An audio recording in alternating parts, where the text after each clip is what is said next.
Hello students, in this class we'll learn about the 1NF and 2NF, or you can say first normal form and second normal form. So first let us try to understand what is normal forms. So normal form provides the stepwise progression towards the construction of the normalized relation schemas. That means whenever a bigger relation is there, when it is going to be decomposed into the smaller relations like the R1, R2 dot dot dot, so each step is satisfying certain rules of the normal form. Uh, As per the number, it is called as 1NF, 2NF, 3NF, and I can go for the BCNF, 4NF like that. So when a relation is satisfying the rules of a particular normal forms, then we can say that relation is present in that particular normal forms. Let for example, let R is satisfying the rules of 1NF, so I can say R is present in 1NF. Let R is satisfying the rules of 2NF, then I can say R is present in 2NF. In that way, we can say whether the relation is present in a particular normal forms or not. So first, let us try to understand what is the 1NF or first normal form. So a relation is present in 1NF if and only if the values of the relations are atomic and single valued. Atomic means which cannot be decomposed, and single valued means only one value. If you see the course table here, so there are four attributes like module, department, lecture and text. If you see the text column, so the first row contains the T1, T2.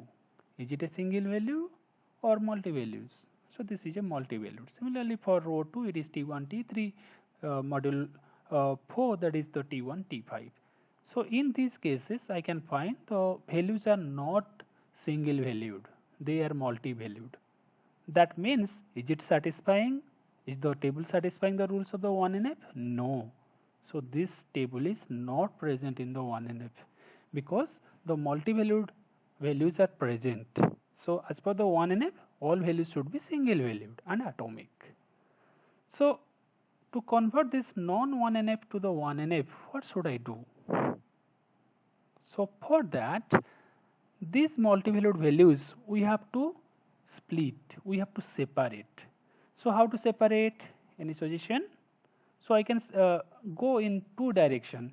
Either I can go for creating the new rows, or I can go for creating the new columns.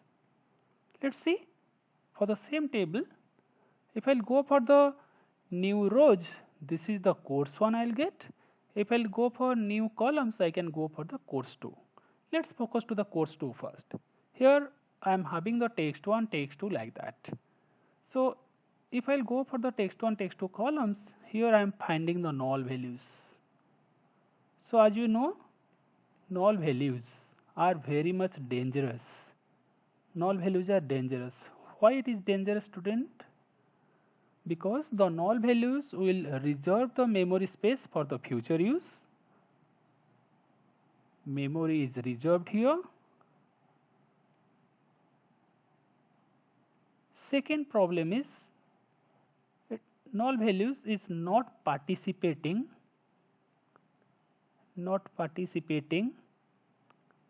in functions, normally the aggregate functions. And third problem, you can say, whenever the new texts are coming, always it is not advisable to modify the structure. Structure should not be modified so frequently. Structure or schema should not be modified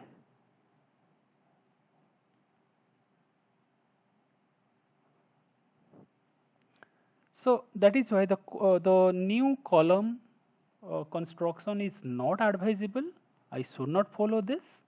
Rather, I should go for following the new row construction. Here you can see the 4 columns were there, 4 columns are there. Only the rows are inserted, and as you know, insertion is done by the naive users, so anybody can do the insertion. There is no problem at all. But in this course 1, Is it present in 1NF? How to check? You check again. So we are having all the values as single valued, they are atomic, I cannot further decompose them, so it is present in 1NF, right? So now I'll check whether these 1NF relations are free from the anomalies or anomalies are present. You check for M1 it is D1L1, for M1 it is D1L1. That means data repetition is occurring, the rows are repeated there. So we are having the updation anomaly present. Updation anomaly is present. Similarly, can I go for inserting a lecture L5 without mentioning any module, department and text? If I'll go for this insertion, it is not meaningful for this whole table, right? Because a lecture without the module, without the department, without the text has no meaning. So there we can have the anomaly called as insertion anomaly. Insertion anomaly. Similarly, if we go for removing the module 3, automatically the record of the lecture 2 is also deleted, which is not our interest. Our interest is to remove the M3, not to remove the L2. So this problem is called as your deletion anomaly. Deletion anomaly. So students, you can see here in the 1NF all the anomalies are remaining, they are present. Now let only a schema is present. Let for example, let I'll say student containing the roll number, name, age. Let this the schema. When the schema is present, is there any data value available? No. If the data value is not available, the schema is by default present in the 1NF. So this is one corollary you can remember. So if the schema is provided, by default it is present in the 1NF. I hope 1NF is understood to everyone. Okay. Let's move towards the 2NF. Before moving towards the 2NF, first we'll try to understand the partial functional dependency. So what is a partial functional dependency? As you know, partial means if it is related to the part. Let there is a functional dependency x or y exist. If z is a proper subset of the x and if z determines the y, now this y is depending on the x, y is depending on the z. So since the y is depending on the z, so y is depending on the x partly. Y is depending on the x partly because it is depending only the part of the x, right? So that is called as partial functional dependency. So again for 2NF we also need another concept called as key attribute or prime attributes. So what is a key attribute or prime attributes? Key attribute or prime attributes are those attributes which are the part of the candidate keys.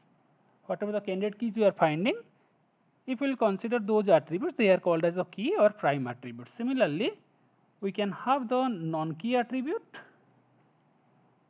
or non-prime attributes. So what is that? You can easily understand. So non-key or non-prime means these are the attributes which are not the part of the candidate key. Okay. So let's try to understand the rules for the 2NF.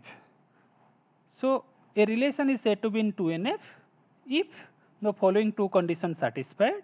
The first condition is it should be in the 1NF. That means whenever I am going for the 2NF, first it should be present in the 1NF, then I can go for checking for the 2NF rules.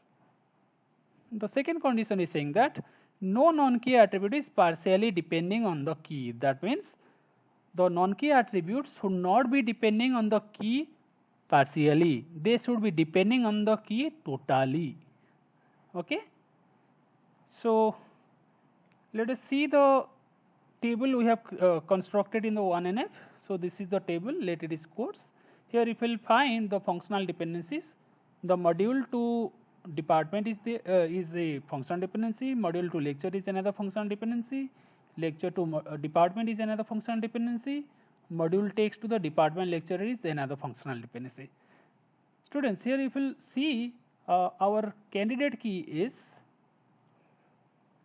the module and text, because only module is not forming the key, even only text is not forming the key, so module text is the candidate key. Since one candidate key is present, so I can treat this one as the primary key also. So now what are the key attributes? So key attributes are the module and what are the non-key attributes?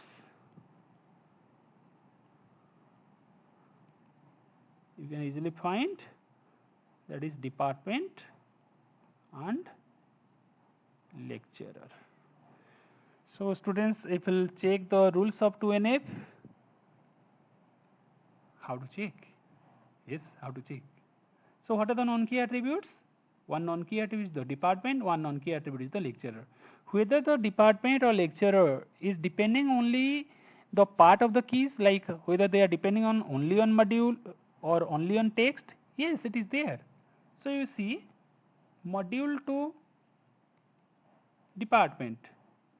So module is a key attribute, whereas department is a non-key attribute.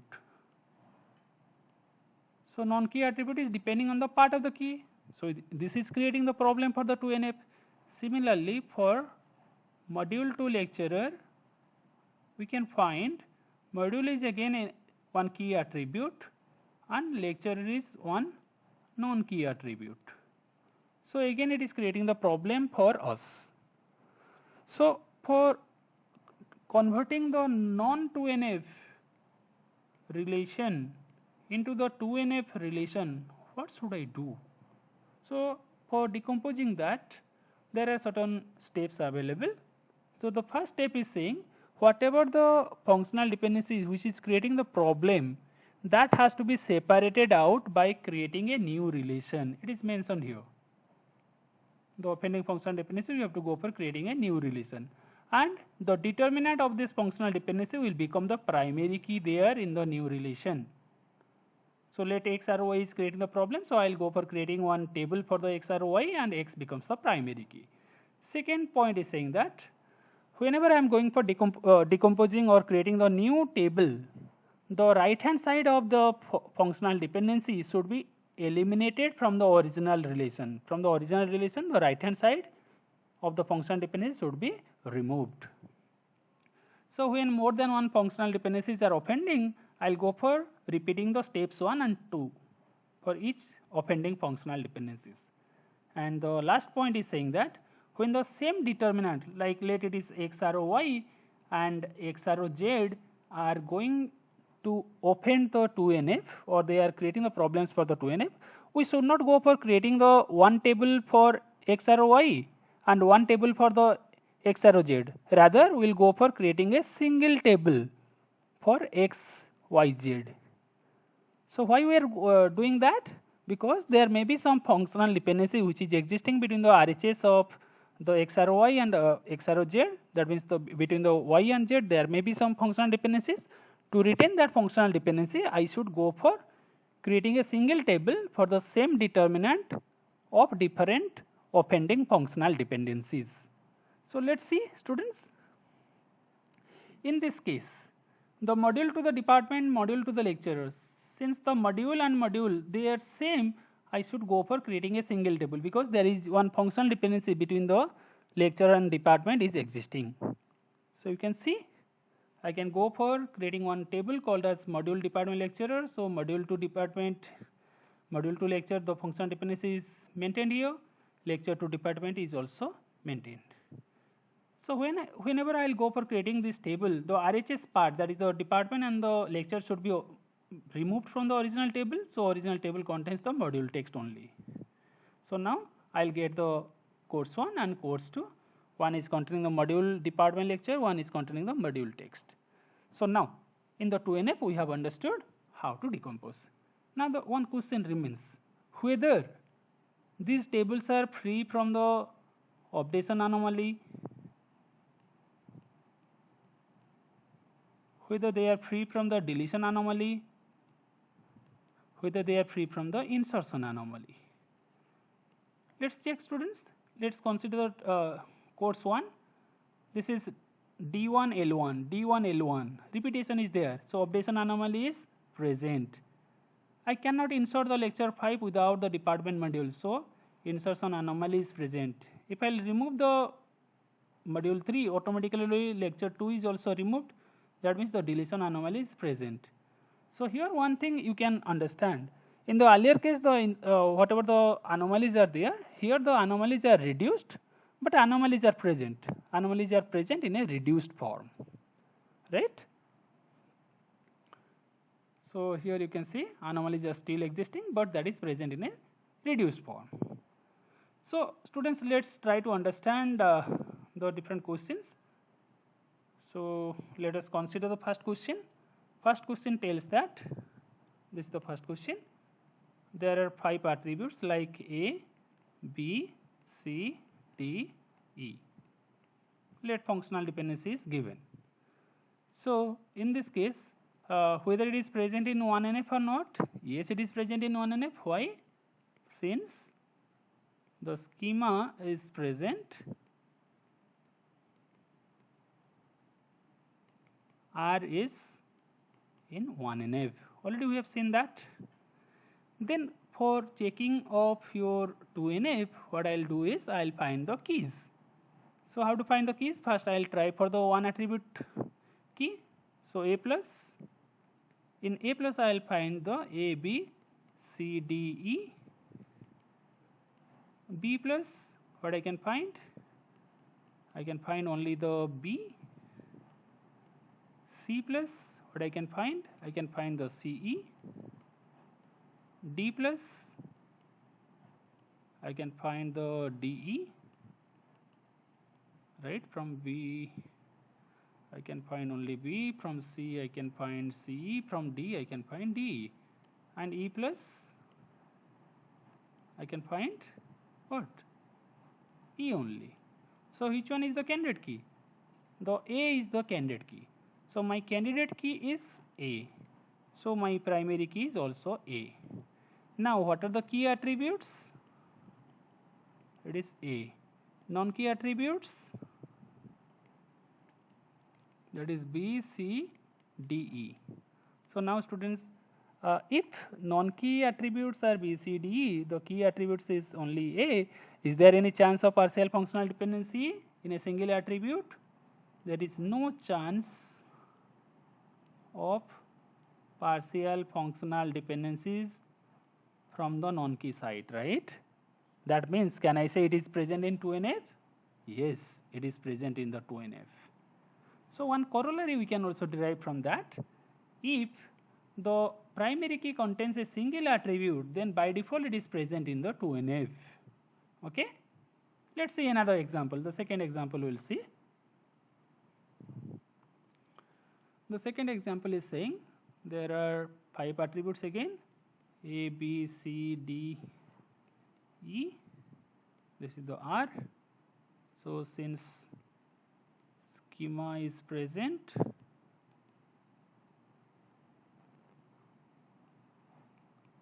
R is present in 1NF. So it is present in 1NF. Very good. Then I'll check for the key. Here I can find the key is AB. So AB plus contains the A, B, C, D, E. You can find that also. So this is my candidate key, hence my primary key. So now what are the key attributes, students? The key attributes will be AB. What are the non-key attributes? Non-key attributes are C, D, E. Right? Let's again try that. This is my R containing A, B, C, D, E. My key is the AB. Now, my F is, the original F is given as AB to CDE, B to C, A to D. So now is it present in 2NF? No, it is not present in 2NF. Why? Because B is my key attribute and C is the non-key attribute. Similarly, I can find A is the key attribute and D is the non-key attribute. These are creating the problem for me, right? So I'll separate them one by one. So first I'll go for creating a new table by separating that BC. So this is the R1, the F1 is containing the B to C. So in the original table, the C will be removed. So original table contains what? It contains the A, B, D, E. My key is the AB. AB is my key, so I have underlined that. And my F2 is what? That is AB to DE and A to D. So students, you can check here, the AB to C is missed because AB to B I can get and B to C I can get. So by using the transitivity I can get AB to C directly, no issues. So now I'll check whether the R1 is present in 2NF. Yes, it is in 2NF because the key is a single attribute, but this R2 is not present in 2NF. Why? Because A to D creating the problem. A is a non-key attribute, D is a A is a key attribute and your D is non-key attribute. So I have to remove that A to D again. So this is R3, that is A to D. A is my primary key, my F3 is the A to D. And the other table remains, let it is R4 containing A, B and E. AB is the key, my F4 contains the AB to E. Now students, let's check R3 is present in 2NF or not. Yes, it is present in 2NF. R4 is present in 2NF or not. Yes, it is present in the 2NF. So at the end of 2NF,